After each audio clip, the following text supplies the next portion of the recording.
Hi, everybody, and welcome to this month's edition of the Social Wave Project podcast. My name is Sarah Francis, but everyone calls me Sez. And once a month, I upload podcast episodes interviewing people based on things that they believe in and raising awareness.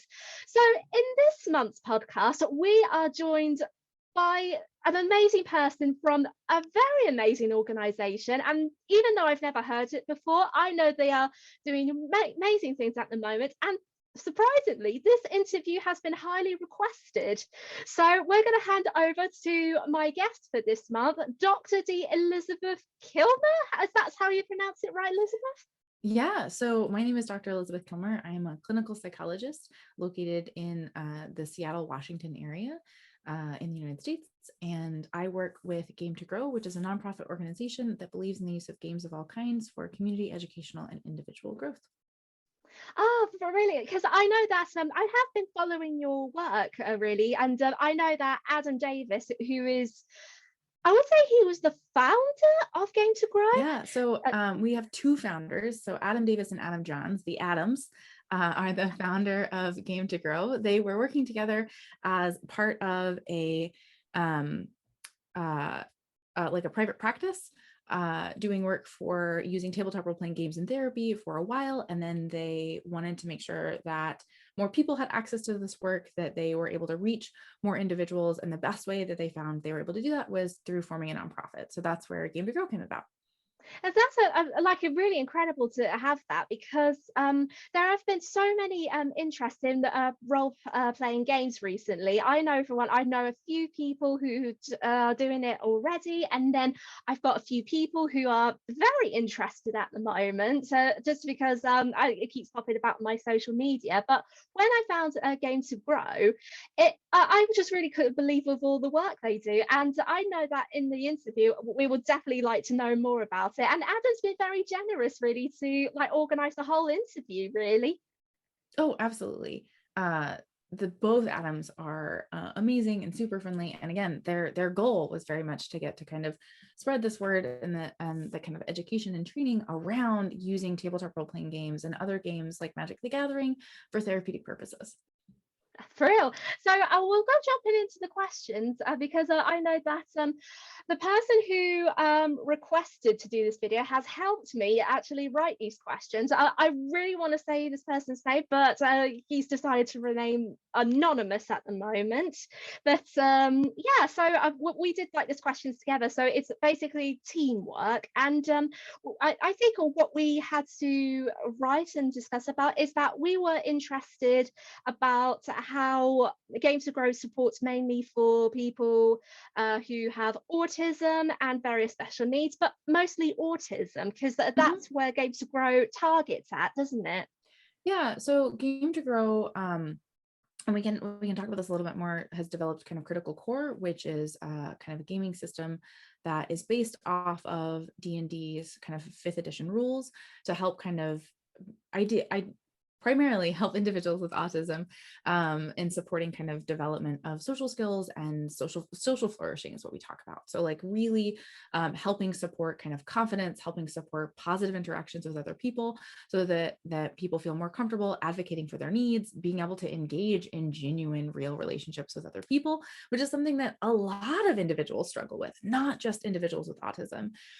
So Game to Grow absolutely helps a lot of individuals with autism. We also see people who have diagnoses of ADHD, anxiety, depression, and trauma are really, really common diagnoses as well. Anything that basically can inhibit us from being able to communicate with others, being able to form kind of meaningful relationships with others. Oftentimes we might talk about kind of lagging or delayed or atrophied social skills, meaning that for some reason, people have a harder time connecting with other individuals. Now, that doesn't mean that they have an inherent lack of an ability to connect. That's not what we're talking about. This is more around maybe individuals who had really negative experiences with other people. They like walked up to someone to try and make friends with them, and that person said, "You're a dork and I'm not hanging out with you." If that kind of thing happens repeatedly, or repeatedly told that the way that we are, the way that we engage in the world is too much or annoying, it can make it really hard for us to want to connect with people, because our brain is going to tell us, that's dangerous, you should just avoid that. I definitely agree with this one, and I know that I've been introduced to like so many role-playing games, and I always found that even though I find things a bit difficult, people have told me it's very, very simple, really, when you play the any role-playing games, really. And the one I've been stuck into was Dungeons and Dragons, Mhm. apparently. And I never heard of Dungeons and Dragons until a few years ago, but I found that was really interesting. But I did struggle a little bit because my mathematical skills are very poor. But Yeah, it's that always really good just to know about that, because it's always got a mixture in between. absolutely. And so Dungeons and Dragons is probably one of the most well-known tabletop role-playing games. It's kind of like the Kleenex of tabletop role-playing games. It's not the only one, but it is something. It is one that's really popular and pretty well known. And you're right. So D&D can, and other tabletop role-playing games can challenge some of these skills that we might not engage with that often, right? So things like mathematics. And the amazing thing about tabletop role-playing games is how much that they can be shifted or adapted to make them as accessible as possible. For example, in a lot of my games, we will use uh, Roll20, which is an online platform, or D&D Beyond, which is a character management platform, and that can actually take a lot of the numeracy out, right? I can click a button and it'll roll a die for me, and it'll add those numbers. Now, that's not always beneficial, right? I like playing with physical dice, and for some individuals, getting to work on some of those mathematics skills can actually be really helpful.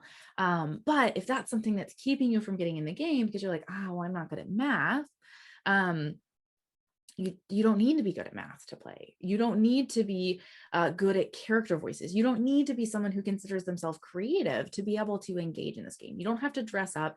You can walk in and say, okay, I have this character that my friend made for me. You don't have to make your own character. You can get a pre-made one online. I have this game, or I have this character that is made for me, and I'm going to just narrate what this character does. I'm going to tell you what this character does in the world. Or you might say, you know what, I'm going to try and play as this character. Maybe that's just me speaking as the character instead of as myself, or maybe that's me trying out some different ways to modulate my voice so that it's very distinct to the way that my character speaks versus the way that I speak. That's it. That's exactly, really. And this is trying to find it like you'll actually try to go into the fantasy world, really. Oh, by the way, there's a helicopter going on, so I'm going to try and like speak clearly. But in the other words of this meaning is that when you look at things, you tend to think that you're pretending you are a different person. And I know with like it's simple within the performing arts industry, it's the same thing. But it's really interesting to see how far it has definitely come, really, especially with Dungeons and Dragons. It's popped up in like very, very popular shows like Futurama, and I'm guessing The Simpsons, I think, but I'm not really too sure. I'm I not think confident about the Simpsons. I know that it has popped up. Rick and Morty actually has a D&D module. So that has absolutely been there. Tabletop role-playing games broadly have seen this massive resurgence in the last couple of years. So in the 80s, we had in the US, primarily what's known as like the Satanic Panic, which is this idea that kind of role-playing games and Magic the Gathering cards, like all of these things were going to kind of pull people away from religion. They were going to pull people towards the devil. We saw a similar kind of panic and concern around, for example, rock and roll. And so we did see this kind of suppression of tabletop role-playing games because of this concern that they were going to drive people into these kind of antisocial or asocial spaces, which kind of shows a little bit of a fundamental misunderstanding about what tabletop role-playing games are, because tabletop role-playing games are things that you play with other human beings, whether that is through the computer. So a lot of the games during the pandemic have been online, or whether that's around the table, we're playing with other people. A great kind of just snapshot example of what this might look like actually comes from the Netflix show Stranger Things.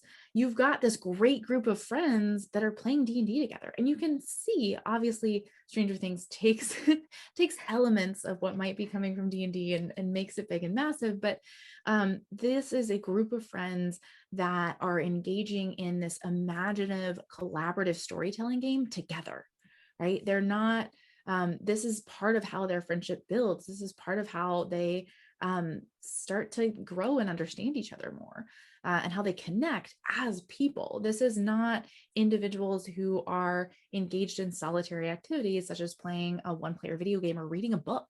It's something that you're doing with other people.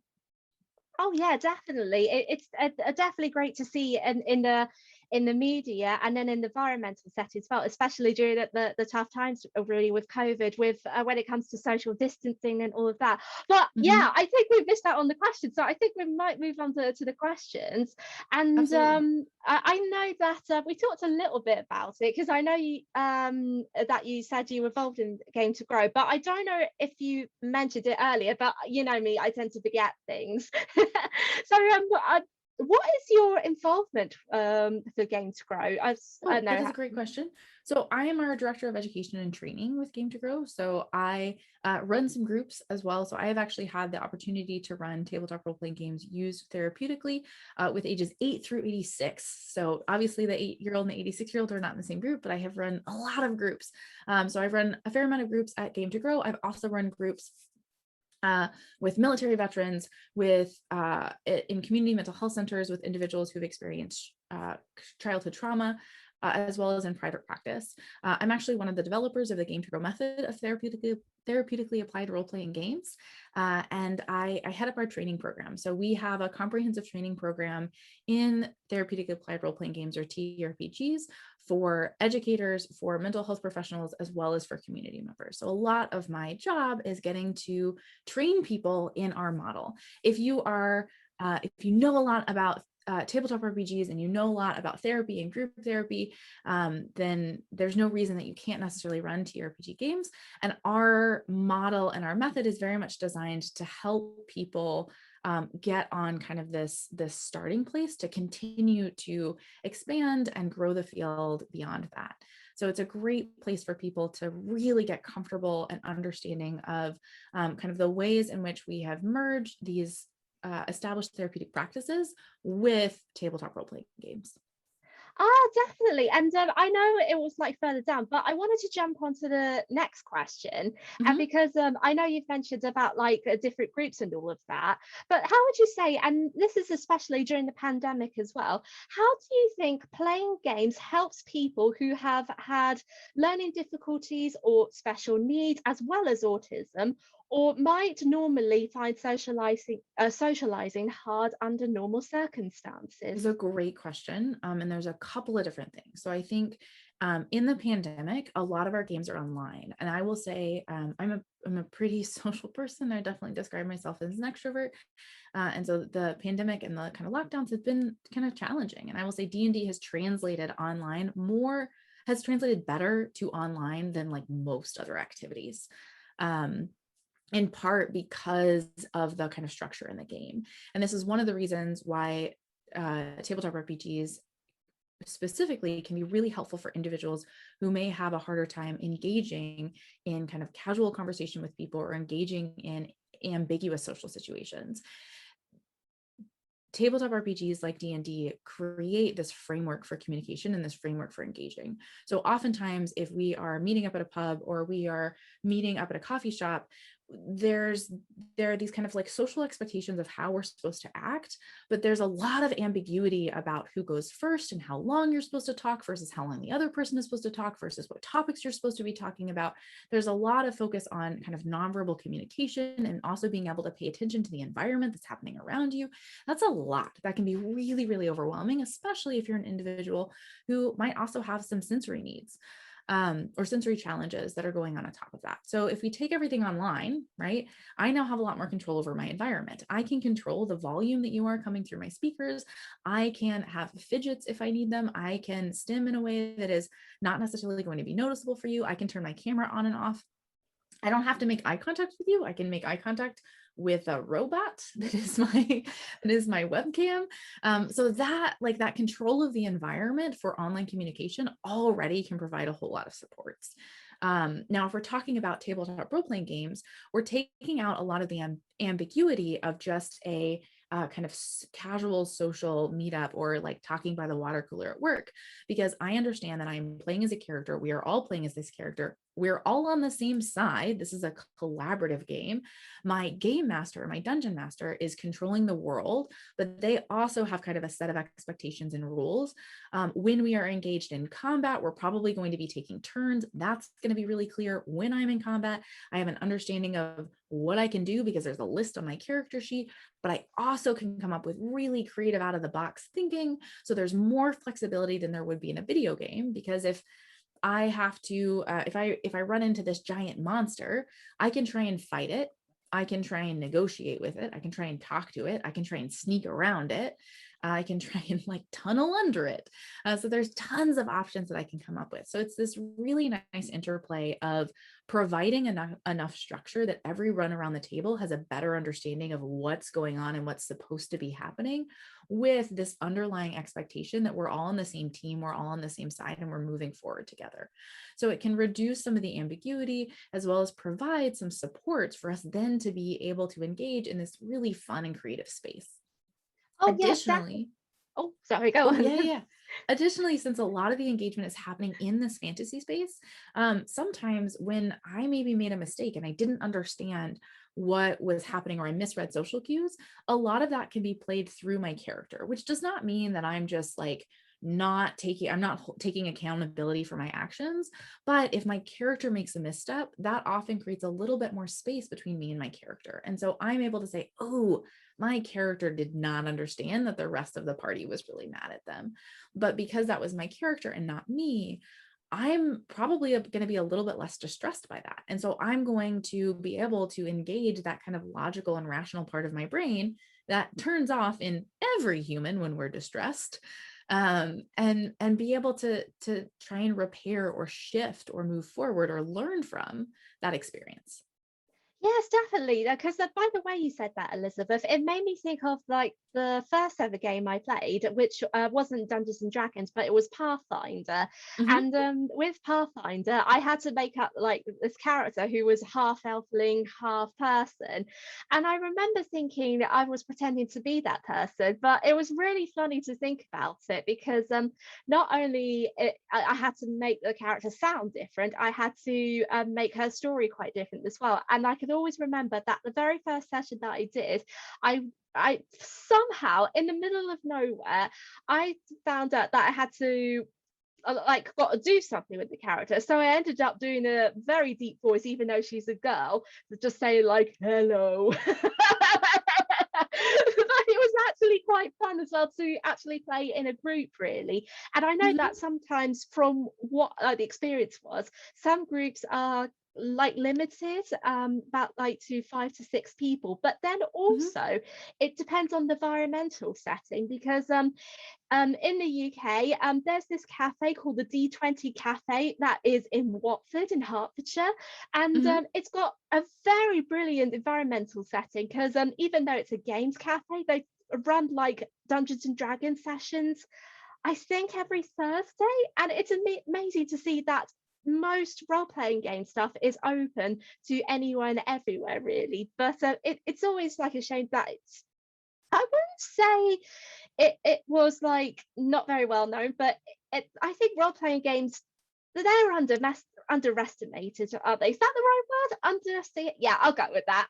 Yeah, I would say that the role playing games are absolutely underestimated in terms of like how beneficial they are, and how engaging they can be, and how great they can be to build community. And I'm really excited that we're starting to see more and more role playing games become more popular, more people knowing about them, more celebrities openly talking about playing role-playing games, because I do think that helps to kind of get the messaging out that this is something that can be really helpful and beneficial. And especially when I've played with older adults. So I mentioned I've run games for ages 8 through 86.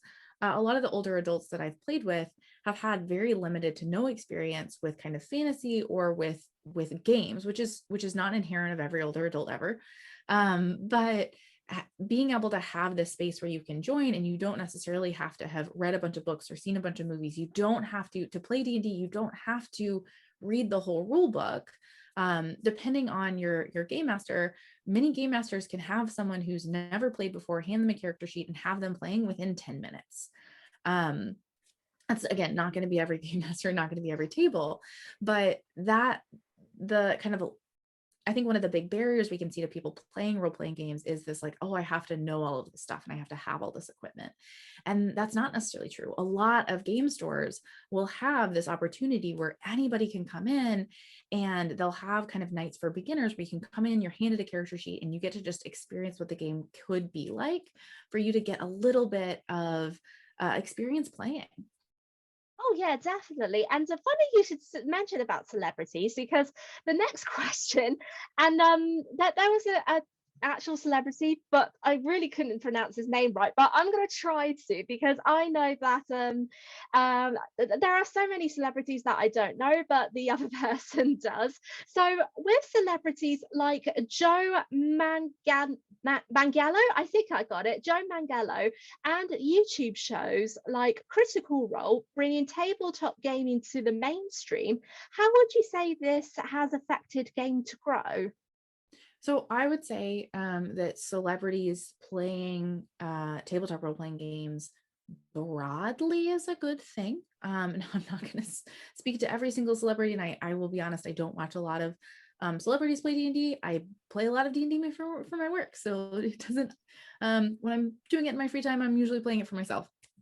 But I will say, like, Critical Role especially has been something that has been really beneficial. So celebrities playing D&D and Pathfinder and other games is really helpful because it helps individuals kind of see what games can look like. Now, I would say that obviously the potential downside is if celebrities who are jerks play D&D, then that's not good. Celebrities who are jerks doing anything that everyone else likes is not always a beneficial thing for the general field and space. But aside from that, the only kind of other potential downside is it's this place in which it can create an expectation that you have to be as good as one of those celebrities at being an actor to be able to play D&D. So I will often recommend, when people are saying, oh man, I want to get into game mastering or I want to get into playing, I will say, like, go listen to a podcast, go watch some YouTube videos of people playing, especially if you can find a podcast or a YouTube video of people that you care about, that you find interesting playing. That's a great place to start.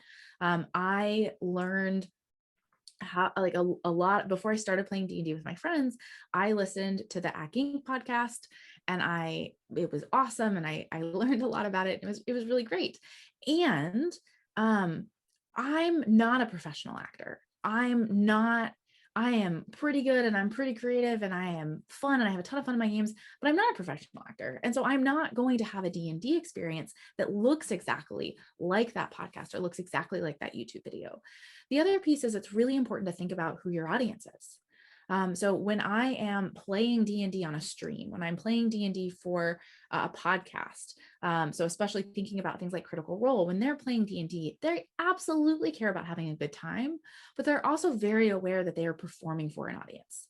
And so what D&D looks like when it is performed for an audience versus what D&D looks like when it is people at a game store having fun or friends getting together on the weekend to play D&D for 5 hours, the goal is going to look a little bit different. The goal for a podcast or a stream show is often performance for the audience, the primary goal. The primary goal for when we are playing just for fun is for us as a whole group to have fun. And the primary goal for a therapeutic group is going to be kind of growth and focusing on the goals for the players themselves. And so it's important, just like when we're consuming any other media, for us to really be thinking about, what is the message I'm supposed to get from this? And oftentimes the message we're supposed to be getting from games like Critical Role is tabletop role-playing games are fun and you can engage in them. But the message is not that your game should look like this. Oh yeah, definitely. Because from the way that you described that, there's another show that I watched recently, and it's called Community. And for those who don't know Community, it's by the same guy who actually created Rick and Morty as well. And I know that Dungeons and Dragons and role-playing games were featured a lot on the show, the Community, and there were a few actors, including what's that guy's name? Chevy Chase, I want to say, and from the way that he actually performed, because it's so difficult when you are acting in a scene and then when you actually playing a game at the same time, it must be really hard. And then the reason why I picked Chevy Chase for this is because that I always tend to find his character is like he wants to join in, but he has little patience to know on how the game works. And I'm wondering in that sense if it's a struggle a little bit with some of the people. Yeah, so I actually just started watching Community and I'm only a couple of episodes in, so I have not actually seen Chevy Chase play D&D. I haven't seen the D&D come up in the show yet, but I'm on my way there, so I'll get there. But yeah, I would say that challenges that people have broadly are absolutely going to show up in any game that they play. And I watched enough of the show to know that his character will often get frustrated and have a hard time. And that's not going to disappear because it comes into the game. So if you're someone who, for example, really wants to be right or really wants to totally understand everything that's going on in the scenario, then just like any other skill or any other practice, it's going to take a little bit for you to get in the game. If I start running and I want to be able to run 6 miles, I don't go and try and run 6 miles on my first day. If I'm practicing an instrument, I just started trying to learn the guitar, for example. There are a lot of songs that I want to play, and I know like 3 chords. I know 4 chords. I know 4 chords. I can play 2 songs, each require 2 chords. And I get frustrated after a while because it's not sounding the way I know it's supposed to sound, or I'm not able to move my fingers fast enough.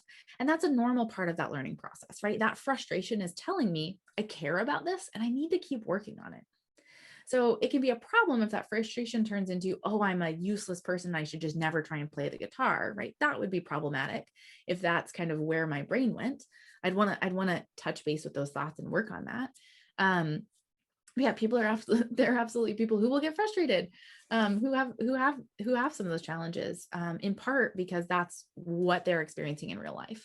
And I will say that D&D is a great place to get to work on those challenges because you get to have this fantasy space, you get to have these characters, so you have a little bit more space. If I'm working on the guitar and I'm getting really frustrated, it's just me and the guitar. But if I'm playing D&D or I'm playing Pathfinder, then I'm playing as a character. And so sometimes that character can hold some of that frustration, which gives me a little bit of space from it.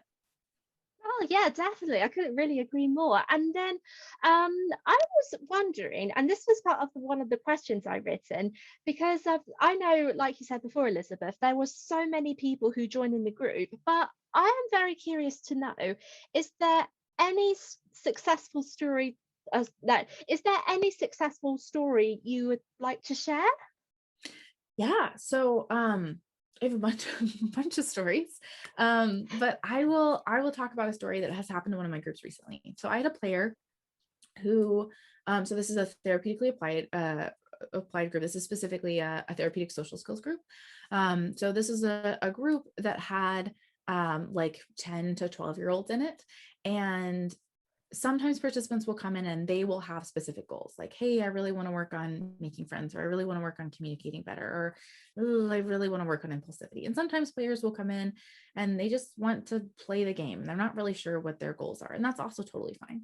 This particular participant, I'd had them for a couple of quarters and they came in and they said, you know what, I kind of want to work on impulsivity because my character keeps getting in trouble because they keep like setting off traps and stuff, and that causes problems because then my character gets knocked out sometimes. They don't die, so most I don't do player or character death unless there's like really good reason and there's consent involved and all of that. Like I don't just rampantly kill off characters. I think that's problematic. But like your character can go down to 0 hit points and then we have to like figure out how to like get your character back to being conscious again. And so they said, you know what, I want to work on impulsivity. And this was this is a player whose character regularly just like ran into every scenario, regardless of whether or not the other characters were like, wait, hold on a second. Or if that scenario had like basically neon signs saying, this is a terrible idea, do not go in this direction. So at this point, the character's been the player is working on impulsivity kind of through their character. They have already managed to be knocked out 3 times in the 7 weeks we've been playing since they kind of made this goal. So which is normal. We're like building this, right? And they get to this portal, and this portal is like like purple, and there's like, it's like looks kind of creepy, and it's really cold in this room, and it's dark in this room, and there's this like creepy voice coming out of the portal, right? It has all of the hallmarks of, you probably shouldn't go in this portal. Probably not. Probably a bad idea. There are four players in this group. 3 characters went like running into the portal, basically one after the other. One went through, they didn't come out for a minute, another one went through. And then the 4th player, the one who'd said, I really want to work on impulsivity, was like, my character is going to wait and see what happens. Which is huge, especially because the other 3 players had their characters basically just run into that portal immediately. And to no one's surprise, those players got spit out of the portal. They had been changed into these monstrous shapes. We then had to figure out how to like change them back. They had to fight enemies. It was a whole big mess. And this player got to reflect on like, everybody else acted impulsively in that moment, and I didn't act impulsively. Now, does that mean that that person's never going to be impulsive ever again? Absolutely not. But the goal is not to eliminate or eradicate impulsivity. The goal is to create a little bit more awareness, to create a little bit more insight, so that I can say, oh man, I really want to run in that portal. But you know what? I think that might be a bad idea. I think I want to gather more information first, right? Like, they got to make the intentional choice of, I'm not going to have my character run through that portal because I think it might end poorly. And it did end poorly for everyone else who ran through that portal. So I love running these groups, and that's kind of a fun example of how we're getting to see that change over time. Now, part of the reason that change happened is that earlier in this particular dungeon, they encountered a skeleton covered with this like yellow mold that looked like it might just poof up in any moment. You know how those like, some mold sometimes does that. And this player said, I run for it and I stick my hand in the mold. Oh, wow. So the mold exploded, and then they rolled a constitution check, and then they were very damaged, and then they went unconscious, right? So like, they've had kind of experiences with the game of like what happens. But the nice thing is, because this is a fantasy space, we get to say things like, oh man, your character ran for it and they touched that mold and now they are unconscious. What do you think your character like would have been thinking in that moment before they fell unconscious? Instead of saying, oh man, you ran forward and you did something super impulsive and now you're in trouble yet again. Why would you do that? Right? We get to push some of that onto the character. We get to talk about it. And I'm not saying, you were impulsive and so you lose 5 hit points, right? I didn't design this as a specific trap just for this particular player to try and catch them. It was something that was part of this very dangerous dungeon that everyone's exploring. And they and their character were impulsive around it. And so we get to see this kind of some of these kind of natural consequences of existing in the world, but it's in this kind of safer space with this understanding that they know that their party members are going to help them regain consciousness. They know that everybody else at the table still cares about them, still wants them to succeed. So it becomes this really safe place to get to try out and work on these skills. Oftentimes when we're struggling with something, we don't want to tell people about it, and we don't want to work on it in front of other people, because when we're working on developing a skill, we're going to fail at that skill because that is part of the learning process. And so tabletop role-playing games can create this safe space. And then when we apply them therapeutically, we get these extra layers of safety and support around insight to help people develop skills in a place that feels comfortable and a place where they get to really exercise their autonomy. I didn't walk in and say, okay, you have problems with impulsivity. You really need to work on your impulsivity. That's all you get to work on this quarter. Oh, that's really amazing though, because you see like so many people who are very dedicated into everything they do. And I never imagined that how imagination is very important during the games, really. Well, I secretly shouldn't known about this really, because I've done this, but it's like for teenagers, it's absolutely amazing to see. And it's wonderful though to see and hear something like this as well. And it should do, and I think I wouldn't say it should, but I can imagine it will encourage players to actually join, whatever age they are. Yeah, I hope so. I hope that the message that people are getting from this is you should play tabletop role-playing games. Oh, And then so I've got two final questions, but I wanted to jump a little bit out of the charity because I still got to remember in my head that you suggested podcasts.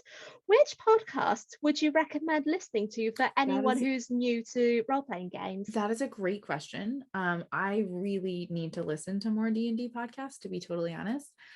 So I listened to AC Inc. That was where I got started, Acquisitions Incorporated.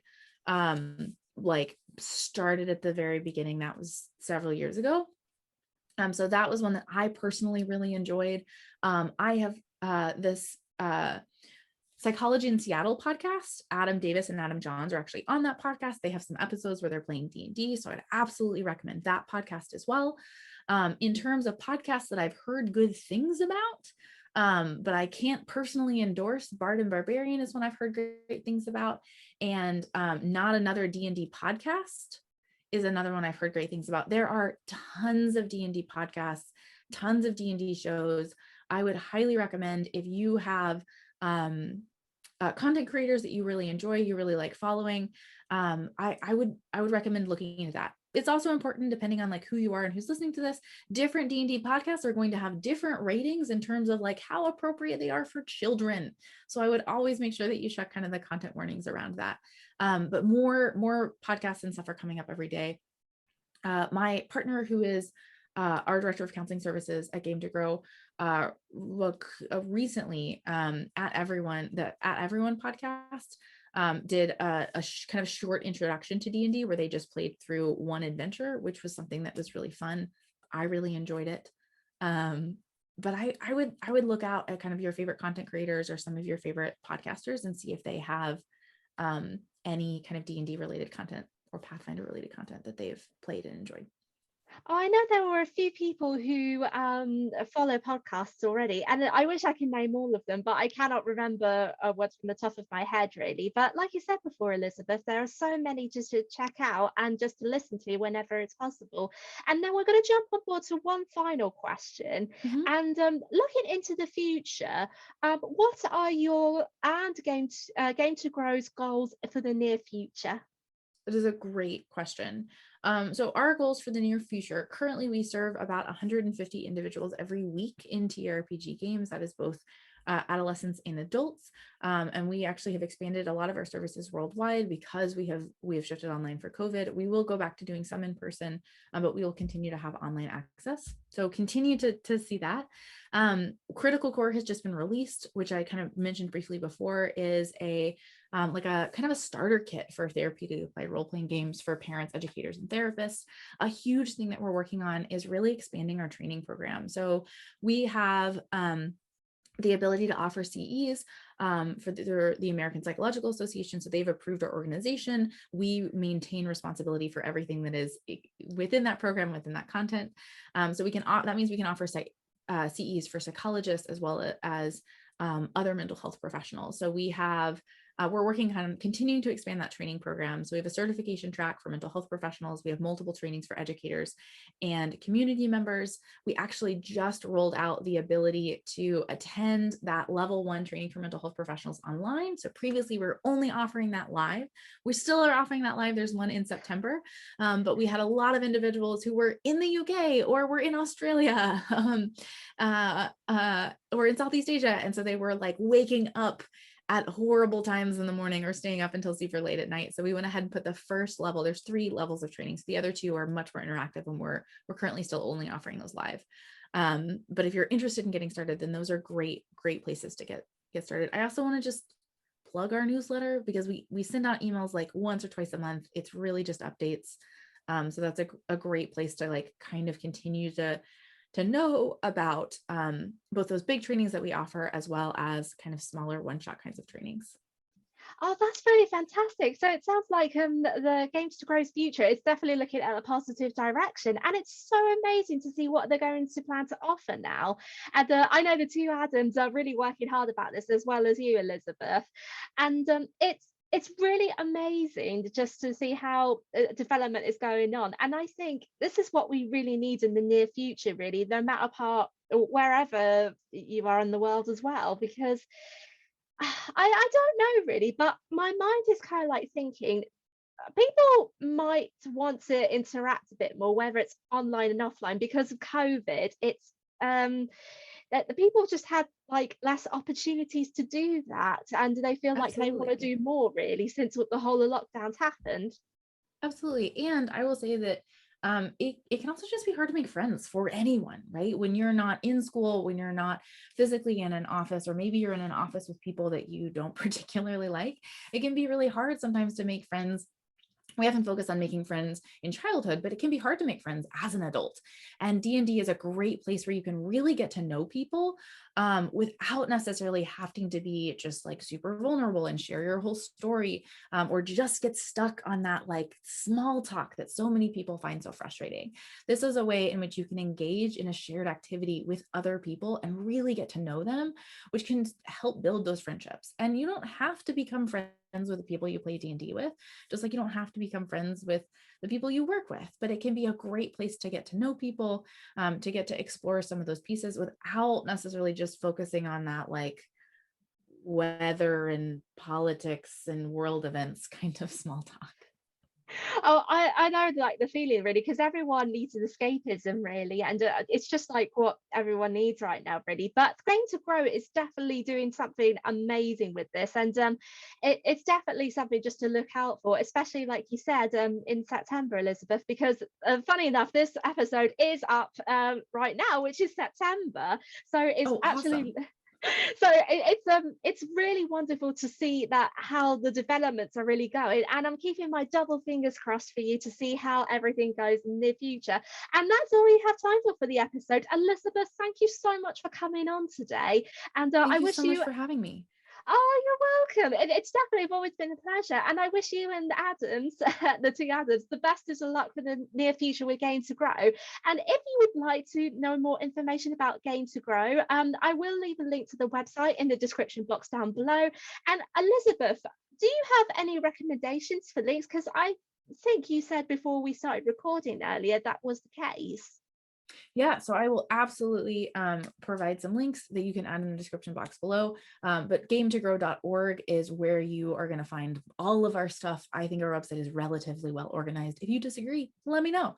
But gametogrow.org is where you can find everything. If you're interested in finding us on social media, at GameToGrow, same with the website, is where you can find us. You can also find more information about Critical Core there as well. If you're looking for me, I'm not particularly active on social media, but I do have a Twitter account that I share with my husband, who's also a psychologist, who does this work as well.